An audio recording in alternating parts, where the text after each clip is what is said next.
Bonjour tout le monde, je suis Mamadou Lamaranaba. Je suis guinéen résident aux Émirats Arabes Unis, plus précisément à Dubaï. L'actualité oblige, il est donc de notre devoir d'y participer selon notre capacité, selon notre possibilité. Cette actualité, c'est la vague d'immigration de nos compatriotes guinéens vers les États-Unis d'Amérique. Alors nous avons effectué certaines recherches sur les sites officiels d'immigration américaine comme USCIS ou sur certaines organisations non gouvernementales américaines. En se basant sur ces recherches, nous voulons apporter notre contribution modeste à nos compatriotes qui sont touchés par cette immigration vers les États-Unis d'Amérique. Avant de commencer, nous voulons signaler que cette vidéo est loin, très loin, d'encourager nos compatriotes guinéens vers la route de l'immigration. Mais, puisque l'homme a toujours su se déplacer d'une ville à une autre, d'un pays à un autre, d'un continent à un autre, pour des raisons naturelles, pour des raisons sociales, pour des raisons politiques que nous n'allons pas développer ici, je voudrais que vous vous rappelez que nous allons parler essentiellement des documents qui seront délivrés par l'immigration américaine une fois que vous traversez la frontière américaine. On va parler au deuxième point, ce qu'on appelle l'asile, les avantages et les risques qui sont liés à la demande de l'asile aux États-Unis d'Amérique. Et également, nous allons parler de comment obtenir cet asile. Lorsque vous traversez la frontière mexicaine pour les États-Unis d'Amérique, les autorités d'immigration américaines délivrent 3 types de documents aux immigrants. Le premier type de document, c'est le I-512L form, appelé parole. Le deuxième type de document, c'est le I-220A form, appelé Order of Release. Et le troisième type de document, c'est le I-862 form, appelé Notice to Appear. Alors, que signifie ce type de document délivré par les autorités d'immigration à la frontière américaine? Le premier type de document, le I-512L form, appelé parole, c'est une permission officielle qu'on accorde à un immigrant d'entrer et de rester aux États-Unis d'Amérique temporairement. C'est un cachet qu'on met sur votre passeport indiquant la date d'entrée et la période que vous devez rester aux États-Unis d'Amérique temporairement. Alors, le deuxième type de document, c'est le I-22A, Order of Release on Recognizance. Vous allez excuser mon accent anglais. C'est un formulaire de plusieurs pages délivré par les autorités qui vous accordent la liberté conditionnelle. C'est-à-dire vous avez traversé la frontière illégalement. On vous a mis dans un camp, mais on vous accorde la liberté sous condition qu'à chaque fois le tribunal de l'immigration a besoin de vous, vous allez vous présenter. Alors, le troisième et dernier document, c'est le I-862, Notice to Appear. C'est un avis de comparution directe, c'est-à-dire vous avez traversé illégalement les frontières américaines. Vous êtes entré aux États-Unis d'Amérique sans visa valide. Et pour cela, on vous a pris, on vous a mis dans un camp. Et le gouvernement américain a porté une plainte contre vous auprès d'un tribunal de l'immigration. Dans ce document, vous allez voir que la date est mentionnée là-bas. N'essayez jamais de manquer cette date, parce que si vous manquez à cette date, le juge de l'immigration peut ordonner à ce qu'on vous expulse, à ce qu'on vous renvoie chez vous. Totalement. Lorsque le gouvernement américain va porter plainte contre vous, à la date précise que je vous ai tantôt dit de ne pas manquer, lorsque vous irez à la comparution, en fait, ce qui est prévu, qu'on vous expulse. Vous avez traversé les frontières illégalement pour entrer aux États-Unis. On vous a attrapé et mis dans un camp. On a porté plainte contre vous. On doit, en principe, vous renvoyer chez vous. Alors, c'est l'occasion pour vous de dire de ne pas vous envoyer chez vous. C'est-à-dire, c'est là maintenant que vous avez demandé, que vous allez demander à monsieur le juge, s'il vous plaît, ne m'envoyez pas chez moi car j'ai peur. Faire cela veut dire demander l'asile. Alors, nous avons prévu de parler à la deuxième partie de ce qu'on appelle l'asile, les avantages et les risques qui sont liés à la demande de l'asile. Remplir le formulaire I-589 veut dire que vous demandez l'asile aux États-Unis. Alors, que signifie cela? C'est-à-dire vous demandez aux États-Unis de ne pas vous renvoyer chez vous car vous avez peur d'une persécution, vous avez été victime d'une persécution. Mais il y a un certain nombre de critères que vous devez remplir c'est-à-dire être éligible à la demande de l'asile aux États-Unis. Quels sont ces critères? Le premier critère, vous avez été victime d'une persécution, c'est-à-dire vous avez eu un problème dans votre pays où vous avez une bonne raison de croire que vous aurez ce problème-là, ou vous serez victime de cette persécution si on vous renvoie chez vous. Le deuxième critère, cette persécution, ce problème dont vous avez peur ou vous avez été victime dans votre pays est lié à 5 choses. Votre nationalité, votre race, votre religion, votre point de vue politique ou à votre appartenance à un groupe spécifique. C'est-à-dire, vous avez quelque chose en vous que vous ne voulez pas enlever ou vous ne pouvez pas du tout enlever. Le troisième critère, il faudrait que ce problème que vous avez peur d'avoir une fois qu'on vous retourne chez vous, ou cette persécution dont vous avez été victime, votre gouvernement est la principale cause de ce problème ou de cette persécution. Ou votre gouvernement n'a pas la volonté ou n'a pas la possibilité de vous protéger une fois qu'on vous retourne au pays. Et le quatrième et dernier critère, c'est que vous ne pouvez pas aller dans un autre coin de votre pays et échapper à cette persécution. C'est pourquoi vous êtes venu demander la protection aux États-Unis d'Amérique. Parmi les avantages de demander l'asile aux États-Unis, il y a d'abord la possibilité de l'obtenir. C'est que si vous faites la demande, il y a une possibilité d'obtenir la demande, d'obtenir l'asile. Le second avantage, c'est que ça met en attente votre dossier d'expulsion. C'est-à-dire, ça vous protège contre la déportation.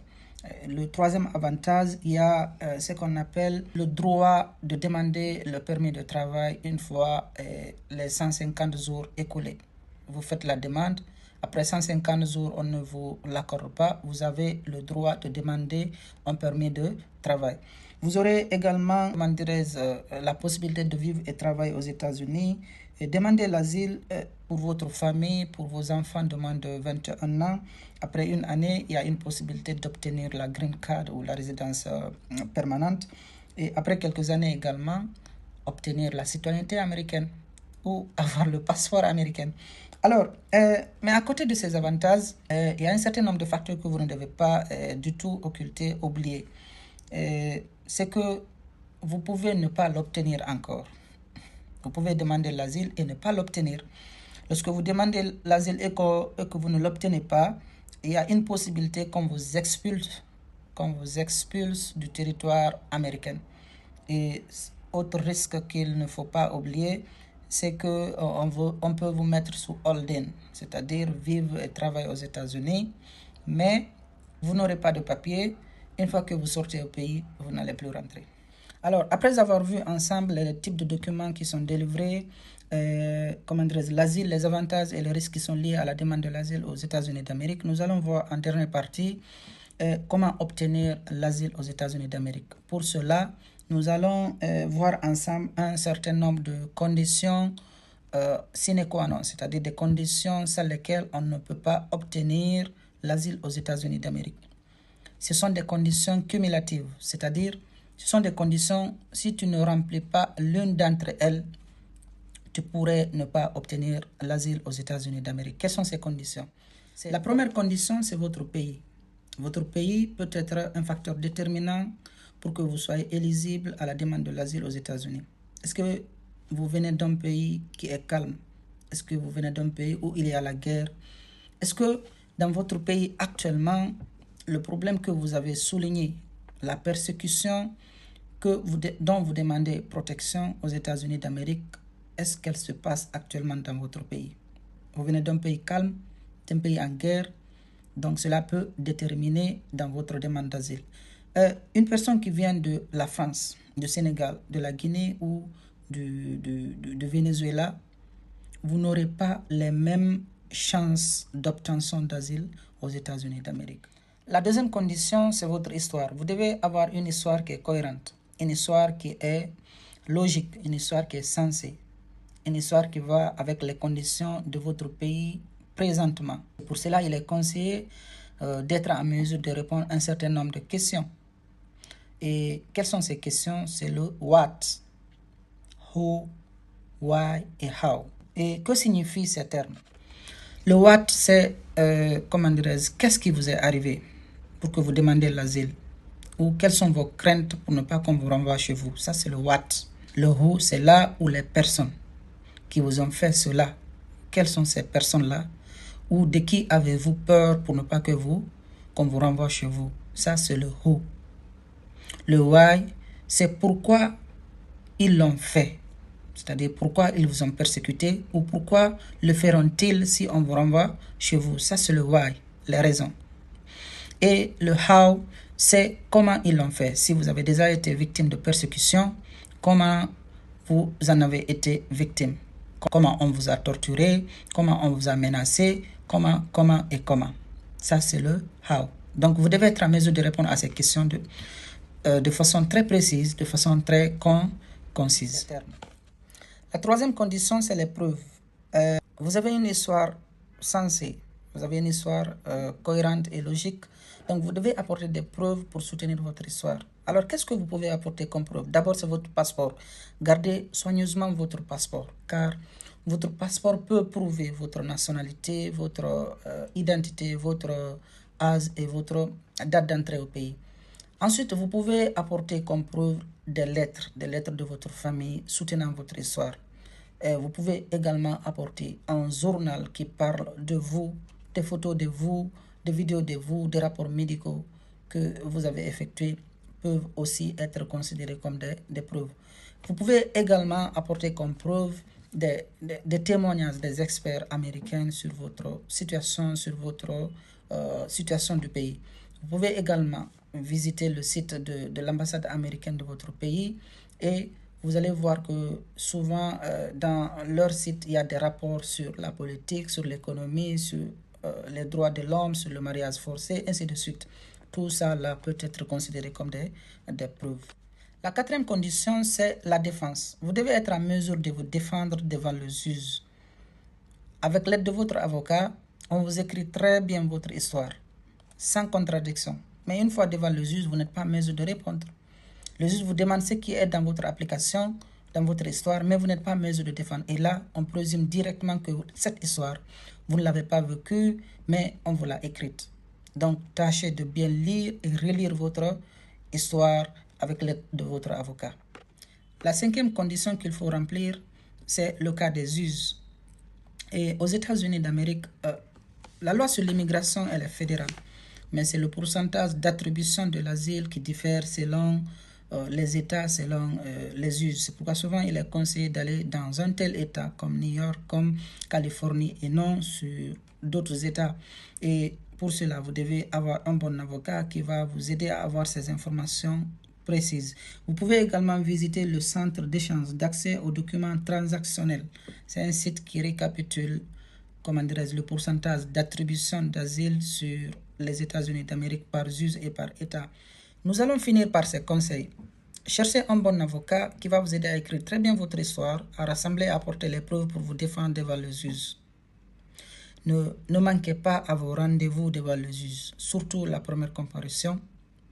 Et essayez de ne pas violer les règlements du pays alors que votre dossier est devant le juge, comme monter dans les bus, dans les trains, dans les métros sans payer. Et lorsque vous aurez votre permis de travail, travaillez, rentrez à la maison. N'oubliez pas vos deux parents, surtout s'ils sont en vie, et car ces deux parents, leur bénédiction peut faciliter beaucoup de choses pour vous. Merci et bonne chance à tous.